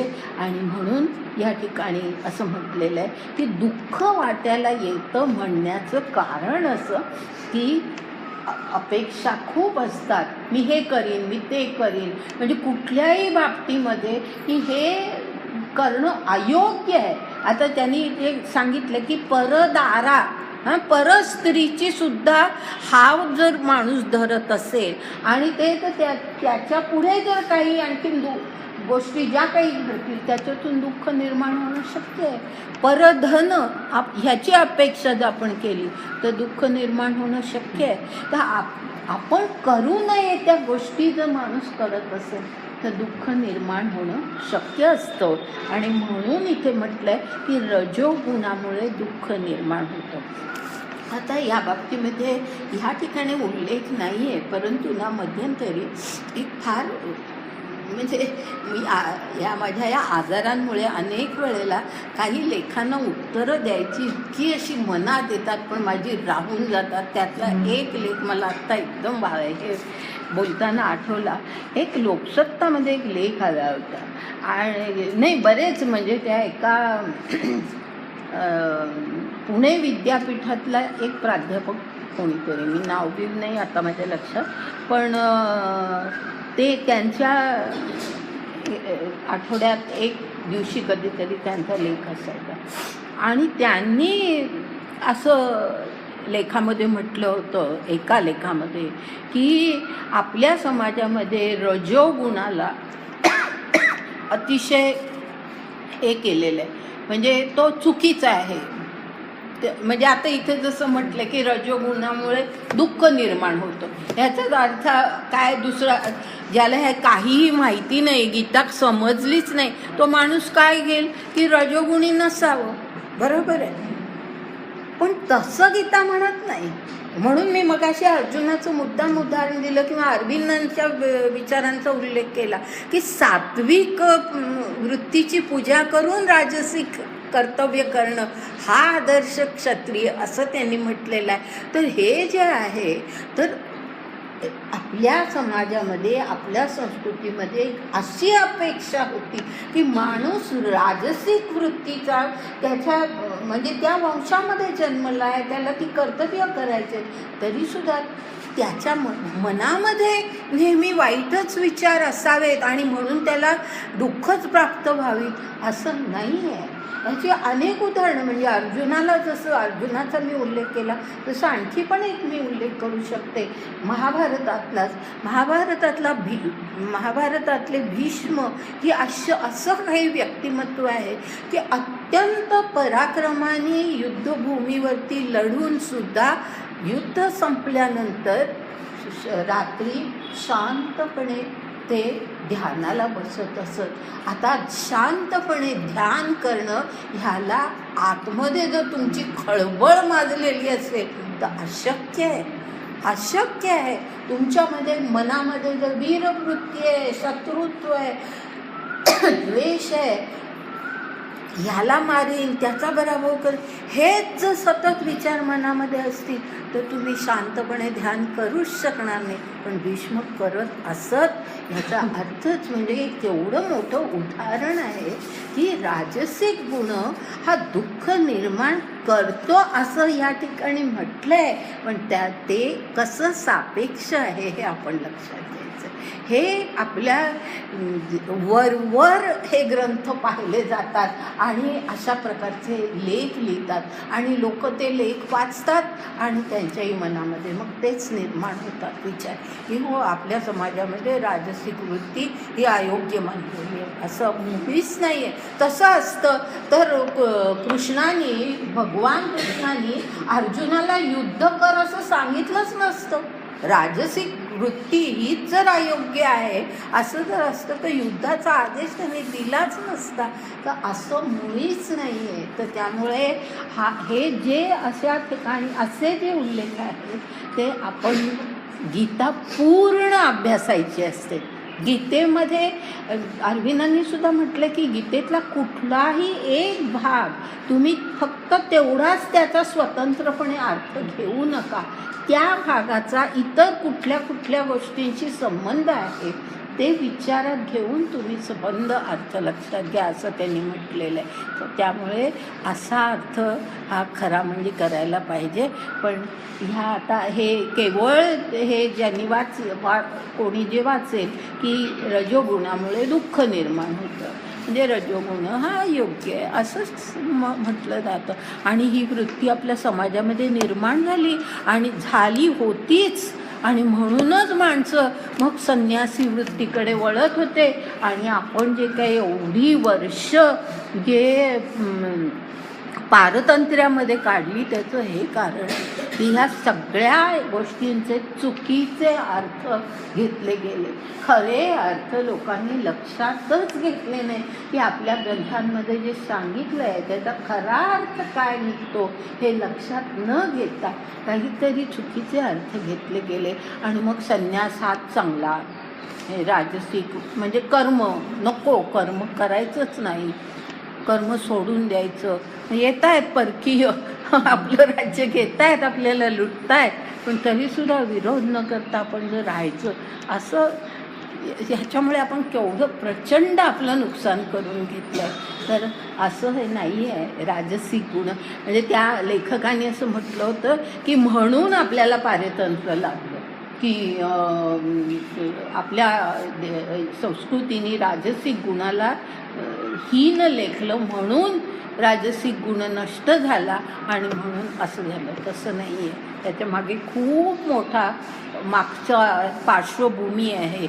आणि गीतेचा संपूर्ण अर्थ जर आपण लक्षात घेतला तर असा अर्थ आपण काढूच शकत नाही. पण इथे ह्या ठिकाणी असं म्हटलं आहे की रजोगुणामुळे दुःख निर्माण होतं, कारण अपेक्षा खूप असतात आणि त्या अपेक्षा पूर्ण नाही झाल्या की दुःख निर्माण होतं.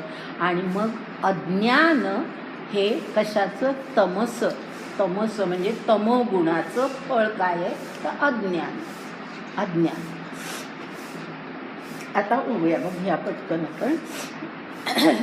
येण्याची पै कारणे जे निपजे सत्वगुणे ते सुकृत ऐसे म्हणे श्रोत्र सपो. म्हणजे याचा अर्थ की श्रुतींनी, असं श्रुती म्हणजे वेदांना श्रुती असं म्हणतात. तर श्रुतींमध्ये असं म्हटलेलं आहे किंवा श्रुतींनी असा विचार व्यक्त केलेला आहे, वेदांमध्ये असा विचार व्यक्त झालेला आहे की ज्याच्यामध्ये सत्वगुण असतो किंवा ज्या कर्मातून सत्व गुणाचा जन्म होतो त्यामुळे सुकृत निर्माण होतं असं म्हटलेलं. सत्वगुण जर तुमच्यामध्ये असेल, साध्या भाषेमध्ये जर तुमच्यामध्ये सत्वगुण असेल तर सुकृत म्हणजे पुण्यकर्म, चांगलं कर्म तुमच्या हातून केलं जातं असं श्रुतींनी म्हटलेलं आहे. म्हणून तया निर्मळा सुख ज्ञानी सरळा अपूर्व ये फळा सात्विकते. ह्याचा अर्थ असा की म्हणून म्हणजे आधीच्या श्लोकाला धरून आधीच्या ओळीला धरून ही पुढची ओळी आहे. म्हणून तया निर्मळा म्हणजे असा जो सुकृत करणारा जो माणूस आहे तो कसा आहे तर तो निर्मळ असतो, त्याच्या मनामध्ये वाईट काही विचार नसतात, तो निर्मळ असतो, सरळ वृत्तीचा असतो. आणि त्याला फळ काय मिळतं म्हणजे सुकृत केल्याचं किंवा त्याच्या सात्विक वृत्तीचं फळ त्याला काय मिळतं तर सुख आणि ज्ञान. हे बघा, सुख ज्ञानी सरळा असं जे म्हटलं ना, तर तो जो असा माणूस आहे सुकृत करणारा, त्याला त्याच्या सुकृताचं फळ, चांगल्या कर्माचं फळ जे मिळतं ते म्हणजे सुख आणि ज्ञान. मग राजसा जिया क्रिया तया इंद्रावणी पिकलिया जे सुखे चितारुनिया फळती दुःखे. हे इंद्रावणी फळ म्हणजे काय ते मला माहीत नाही. मी माझं अज्ञान सांगते की मला म्हणजे मी शोधण्याचाही प्रयत्न केला पण मला काही याचा अर्थ कुठे मिळाला नाही. तुम्हाला कुठे मिळाला तर मला सांगा. इंद्रावणी असं एका फळाचं नाव, हां कडुलिंबाचं. नाही नाही ते पुढे निंबोळी दिलं. ते पुढे नाही नाही ते पुढे आहे, ते वेगळं आहे, ते वेगळं आहे. आधी इंद्रावणीचा उल्लेख केलेला आहे. इंद्रावणी पिकलेलं जे फळ इंद्रावणी नावाचं ते बाहेरून सुखे चितारुनी या फळती, म्हणजे बाहेरून इतकं सुंदर दिसतं, खावंसं वाटेल असं ते दिसतं, पण ते जर खाल्लं तर दुःख निर्माण होतं. तसं ह्याचं आहे ह्याचं राजसिक गुणाचं, की राजसिक गुण हे करतोय तो करतोय म्हणजे सगळे सत्ता मिळते, प्रतिष्ठा मिळते, संपत्ती मिळते, म्हणजे बाहेरून बघायला सगळं खूप चांगलं आहे, परंतु त्याच्यातून शेवटी काहीतरी दुःख निर्माण होतं. तर अशा प्रकारे ते सांगितलं. तसंच आणखी पुढे दुसरं उदाहरण दिलं आहे. हे जसं इंद्रावणी फळाचं दिलं आहे तसं आणखीन एक आहे उदाहरण. निंबोळीयेचे पीक वरी गोड आत विख तैसे ते राजस देख क्रियाफळ. म्हणजे पुढे दुसरं उदाहरण आहे की निंबोळीचं फळ किती खरोखर असं रसाळ दिसतं की बघितलं की वाटतं की चाखून तरी बघावं म्हणून. तर तसं ते आतमध्ये एक तर कडू असतं आणि यांनी विखच म्हटलेलं आहे. तर तैसे ते राजस देख क्रियाफळ, म्हणजे राजस कर्म हे तशा प्रकारे असतं. तामस कर्म जितुके अज्ञान फळेची पिके विषांकुर विखे जिया करी. हे तामस कर्म हे अज्ञानाचंच फळ आहे आणि त्यामुळे ते कसं असतं विषांकुर, म्हणजे त्या जे फळ मिळतं त्याला विषाचे अंकुर असतात, म्हणजे आपल्या जीवनामध्ये विष पसरवतं, सगळ्या प्रकारे दुःखच पसरवतं. अशा प्रकारे तामसिक कर्म असतं. थोडंसं घेऊ अजून एक श्लोक आणि त्याच्या पुढच्या उभ्या एवढं घेते आणि थांबते. कारण हे साधारण इतकं आता सोपं होत गेले, एकदा थोडंसं कळायला लागलं की पुढचं बराबर कळतंय. पुढे पहा. सत्वात संजायते ज्ञानम रजसो लोभ एवच प्रमाद मोहो तमसो भवतो अज्ञानम एवच. म्हणजे सत्वगुणामुळे काय निर्माण होतं? संजायते म्हणजे उत्पन्न होणं, निर्माण होणं. सत्वात संजायते म्हणजे निर्माण होतं काय? तर ज्ञान निर्माण होतं. रजस गुणामुळे लोभ निर्माण होतो. लोभ, हे पाहिजे ते पाहिजे ते पाहिजे असं वाटत असतं. आणि तमस गुणामुळे, तामसिक गुणामुळे काय? तर प्रमाद म्हणजे दुष्कृत्य, जे करू नये ते करणं म्हणजे प्रमाद, जे अयोग्य आहे ते करणं म्हणजे प्रमाद, त्याला प्रमाद असं म्हणतात. म्हणजे दुष्कृत्य निर्माण होतं, मोह निर्माण होतो.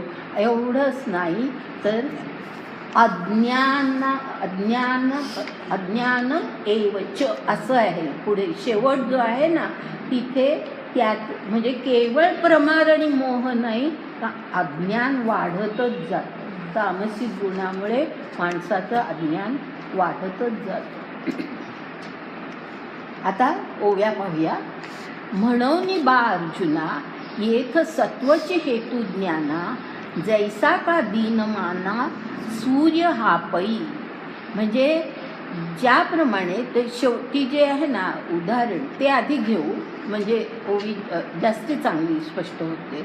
जैसा का दीनमाना सूर्य हा पै, म्हणजे अरे अर्जुना बाबा, पै ह्याचा अर्थ आपण म्हणतो ना बाबा किंवा सांगताना बोलताना, तर तसं अर्जुना हे सूर्य जसा असतो की सूर्य हा जसा दिवसाला कारणीभूत होतो, दीनमाना सूर्य कारणीभूत होतो. म्हणजे सूर्य उगवला की दिवस सुरू होतो, म्हणजे दिवस सुरू होण्याला सूर्य हे कारण असतं. त्याचप्रमाणे सत्वगुण हा ज्ञानाला कारण होतो, म्हणजे ज्ञान निर्माण करणारा असा तो गुण आहे. आणि तैसेची हे जाण लोभासी रज कारण आपले विस्मरण अद्वैता जेवी. म्हणजे पहिला तर भाग कळला असेल की लोभ, रजोगुणामुळे काय निर्माण होतो? लोभ निर्माण होतो. आणि पुढे जे दिले आपले विस्मरण अद्वैता जेवी, म्हणजे खरं म्हणजे आपला जो आत्मा आहे तो त्या परमात्म्याचाच अंश आहे, म्हणजे तो अद्वैत आहे, त्याच्यामध्ये द्वैत नाही आहे, तो त्याचाच अंश आहे. म्हणजे तो परमात्मा आणि आत्मा हे एकच आहे, त्याच्यामध्ये अद्वैत आहे, मूलतः ते अद्वैत आहे. पण त्या अद्वैताचं म्हणजेच आपल्या खऱ्या स्वरूपाचं विस्मरणच होऊन जातं. आपण आत्मा आहोत याचं विस्मरणच होतं. मग काय आपल्याला वाटतं की आपण म्हणजे शरीर, आणि मग शरीराच्या ज्या गरजा आहेत, शरीराच्या ज्या मागण्या आहेत, आपल्या मनाच्या ज्या मागण्या आहेत, त्याच्या मागे आपण धावत सुटतो आणि मग हे पाहिजे ते पाहिजे ह्याच्या मागे आपण असतो. तर अशा प्रकारे विस्मरण कशाचं? तर आपलं खरं जे स्वरूप आहे, अद्वैत हे आपलं खरं स्वरूप आहे, त्या स्वरूपाचं आपल्याला विस्मरण होतं. आणि त्यामुळे मग हा लोभ आपल्या जीवनामध्ये वाढत जातो. त्याच्या पुढे मोह अज्ञान प्रमादा यया मैळ्या दोषवृंदा पुढती पुढती प्रबुद्धा तमची मूळ. पुढती हा शब्द अनेक वेळेला पहिल्यापासून आलाय आणि त्याचा अर्थ पुन्हा पुन्हा असा, पुन्हा पुन्हा पुढती असा जेव्हा कधी येतो ज्ञानेश्वरीमध्ये शब्द, तेव्हा त्याचा अर्थ हाच आहे की पुन्हा पुन्हा. तर हे प्रबुद्धा म्हटलेलं आहे ते अर्जुनाला उद्देशून म्हटलेलं आहे. अत्यंत बुद्धिमान अशा अर्जुना त्याला ते सांगतायत की तमची मूळ, म्हणजे तम हेच, तमगुण हेच कारण असतं. कशाचं? तर मोह अज्ञान आणि प्रमाद या सगळ्यांचा एक दोषवृंद, म्हणजे जसा हे असतं ना काय वाद्यांचं वाद्यवृंद म्हणतो ना आपण, तसं दोषवृंद शब्द वापरलेला आहे. वाद्यवृंद जसा तसा दोषवृंद, हे सगळ्यांचं एकूण मेळावा होतो तमगुण असला की. म्हणजे त्याचं मूळ काय तर तमगुण. ऐसे विचाराचा डोळा तिन्ही गुण हे वेगळं वेगळा दाविले जैसे आवळा तळहातीचा. म्हणजे त्याला म्हटलंय अर्जुनाला, भगवंत म्हणतायत की म्हणजे ज्ञानेश्वरीमध्ये की पहा अर्जुना, मी तुला हे तीनही गुण आता अगदी वेगवेगळे करून, सत्व कसा, रज कसा, तम कसा, ते सगळं हे मी पूर्णतः वेगवेगळं करून तुला दाखवलं आहे. जैसा आवळा तळहातीचा, म्हणजे आवळा आपण हातावर तळहातावर घेतला तर तो असा फिरवला की सगळ्या बाजूनी तो दिसतो. आपण जर तो खाली ठेवला तर खालचा भाग आपल्याला दिसत नाही, कदाचित तो नासलेला भाग असेल, आपल्याला कळणार नाही. तळहातावर घेतला की आपल्याला बरोबर कळू शकतं की तो चांगला आहे की नाही. तर तसा आवळा जसा हा तळहातावर घ्यावा म्हणजे सगळ्या बाजूनी त्याला पाहता येतं, तसे मी तुला तिन्ही गुण अत्यंत वेगवेगळे करून तुला मी सांगितले आहेत. तव रजतमे दोन्ही देखिली प्रौढ पतनी सत्वा वाचुनी नाणे ज्ञानाकडे. म्हणजे रज आणि तम हे दोन्ही गुण जे आहेत ते कशाला कारणीभूत होतात तर प्रौढ पतनी असं जे म्हटलंय. प्रौढ ह्याचा अर्थ या ठिकाणी मोठं असं घ्यायचं, मोठ्या पतनाला, म्हणजे आपल्या अगदी पूर्ण अधोगती असा त्याचा अर्थ घ्यायचा. आपल्या अधोगतीला, आपल्या पतनाला, आपल्या अत्यंत मोठ्या पतनाला ते कारणीभूत होतात. आणि सत्वगुणानेच फक्त ज्ञान प्राप्त होतं. ह्याची म्हणजे अर्जुनाला सांगताय भगवंत की ह्याची तू मनाशी खूणगाठ बांधून ठेव. हे जे आहे ना सत्वा वाचुनी आणि ज्ञानाकडे, म्हणजे त्याच्याशिवाय काही इलाजच नाही. हे तू मनामध्ये पक्क धरून ठेव, खूणगाठ बांधून ठेव म्हणतो ना आपण, तर तसा अर्थ त्यामध्ये आहे की अगदी पक्क तुझ्या मनामध्ये राहू दे की सत्व हे ह्या तिन्ही गुणांमध्ये सत्व हाच गुण ज्ञानाकडे नेणारा आहे. म्हणून पुढे जाऊ ना, म्हणून सात्विका वृत्ती एक झाले गा जन्मव्रती सर्व त्यागे चतुर्थी भक्ती जैसी. म्हणजे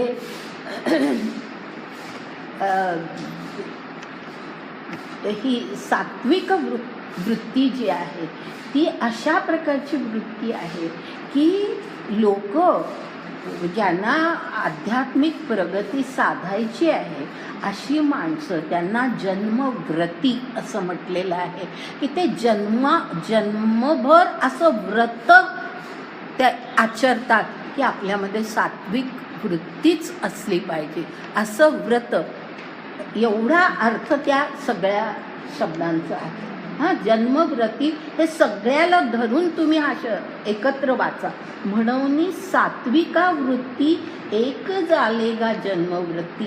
म्हणजे कित्येक अशी माणसं असतात की ज्यांना प्रगती साधायची आध्यात्मिकदृष्ट्या, ते अशी मनामध्ये व्रतच ठेवतात जन्मभर की आपण सात्विक वृत्तीनेच वागायचं, दुसऱ्या प्रकारे आपण वागायचं नाही. जसं आता त्याला उदाहरण दिलं आहे, ज्याप्रमाणे सर्व त्यागे चतुर्थी भक्ती जैसी. म्हणजे भक्ती 4 प्रकारची असते. आठवत आहे तुम्हाला भक्तियोग आपण पाहिलेला आहे. अर्थार्थी, जिज्ञासू आणि ज्ञानी. तर 4 प्रकारची भक्ती आहे. परंतु जो खरा भक्त असतो तो पहिल्या तिन्ही भक्ती नाकारून, म्हणजे तो आर्त राहत नाही, तो अर्थार्थी राहत नाही, तो केवळ जिज्ञासू राहत नाही, तो ज्ञानी भक्त. चतुर्थी भक्ती जे म्हटलंय ना, ती चतुर्थी भक्ती म्हणजे ज्ञानी भक्ती. ज्ञानी भक्ती तो फक्त ज्ञानी भक्तीच करतो, तो इतर भक्ती त्याला नको असते. आर्त नको, अर्थार्थी नको. अर्थार्थी याचा अर्थ माहिती तुम्हाला की काहीतरी मागण्यासाठीच आपण देवाला पुजतो, तर ही ती अर्थार्थी भक्ती, ती पण त्याला मान्य नाही. आणि जिज्ञासू म्हणजे जाणून घ्यायचं आहे असे कित्येक पूर्वीपासून हे. म्हणून तर जे निराळे धर्मग्रंथ निर्माण झाले त्याचं कारण आहे की असे अनेक जिज्ञासू होते की ज्यांना जाणून घ्यायचं होतं की ते शाश्वत सत्य काय आहे हे जाणण्याचा प्रयत्न करायचा होता. म्हणजेच ईश्वराचं खरं स्वरूप जाणण्याचा प्रयत्न करायचा होता. आणि म्हणून ते भक्ती करत होते, ते जिज्ञासू भक्त. तर असे तेही नको, अशा तिन्ही प्रकारच्या भक्ती नको. चतुर्थी भक्ती हीच श्रेष्ठ जशी असते. तर त्यामुळे म्हणून हे उदाहरण म्हणून दिलं आहे या ठिकाणी की जन्मभर असं व्रत ती माणसं करतात की बाकी कुठलीही वृत्ती आपल्यामध्ये येऊ नये, केवळ सात्विक वृत्ती असावी. ज्याप्रमाणे भक्त, खरे भक्त असे असतात की कुठल्याही इतर प्रकारची भक्ती आपल्याला नको, फक्त ज्ञानी भक्ती, चतुर्थी भक्ती हीच आपल्यामध्ये असावी असा प्रयत्न त्यांचा असतो. तर असे जे चतुर्थी भक्ती करणारे तेच जे असतात ते खरे भक्त. तसे हे सात्विक वृत्तीची माणसं. आता आज इथे थांबूया. थोडंसं आता राहिलं आहे, तरी थोडं कसलं अजून दोन दिवस लागतील बघते.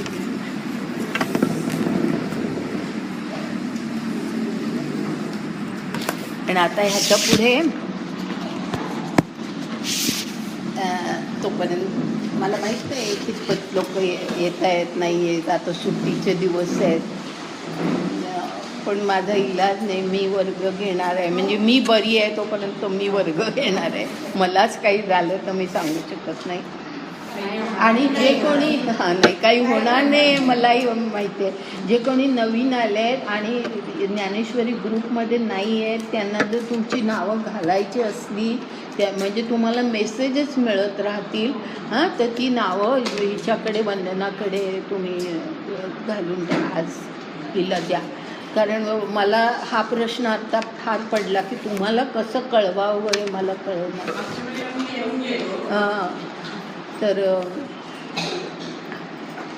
तर म्हणून आज अगदी न विसरता ते करा. पण हे आपण करणार आहोत. आणि आता 14वा अध्याय साधारणत 1.5 ते 2 दिवस त्याला लागतील. काय त्याला नावं द्यायची, नावं नाही, तुम्ही नावं दिलेली असतील ना, पण ग्रुपवर नाही आहेत त्यामुळे आम्हाला कळत नाही. पण मग तुमच्याकडे व्हॉट्सॲप नाही आहे का? हां, मग तुम्ही तुमचा फोन नंबर देऊन ठेवा. मला दिला तरी चालेल, मी फोन करेन तुम्हाला. हो, कोणीतरी आम्ही फोन करू. इथला घ्या ना फोन नंबर, या कुलकर्णी आहेत ना इथल्या. नाही, त्यांना सुद्धा बरं नाही वाटत ना असं पुन्हा पुन्हा त्रास द्यायचा. तुम्ही माझ्याकडे देऊन ठेवा. नाही, असे जे आहेत की ज्यांच्याकडे व्हॉट्सॲप नाही तर त्यांनी हिच्याकडे नंबर देऊन ठेवा. म्हणजे निदान मला नेहमी असं वाटतं की सगळ्यांना निरोप मिळावा, पण कसा. नाही, तुम्ही यांचा नंबर घ्या, तुम्ही यांना फोनवर विचारा. हे सोपे बरं, ते बरं. यांचा नंबर तुम्ही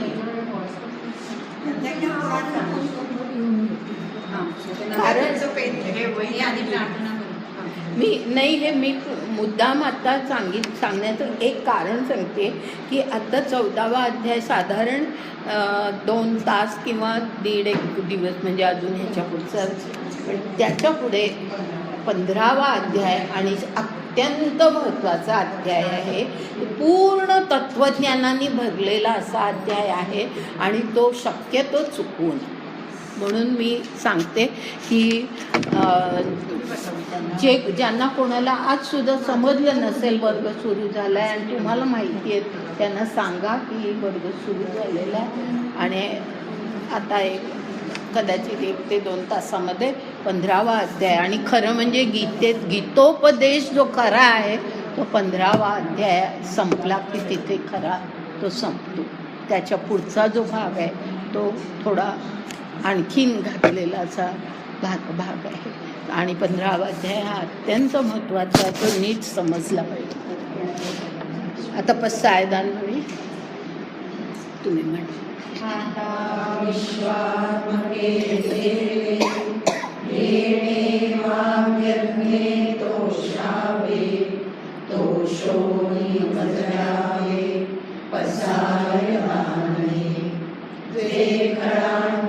व्यंकटी सांडो तया सत्कर्मी रतिवाडो भूता परस्परे पडो मैत्र जीवांचे दुरितांचे तिमिर जावो विश्वस्वधर्म सूर्ये पावो जो जे वांछील तो ते लाभो प्राणी जात वर्षत सकळ मंगळी ईश्वर निष्ठांची मांदियाळी अनवरत मंडळी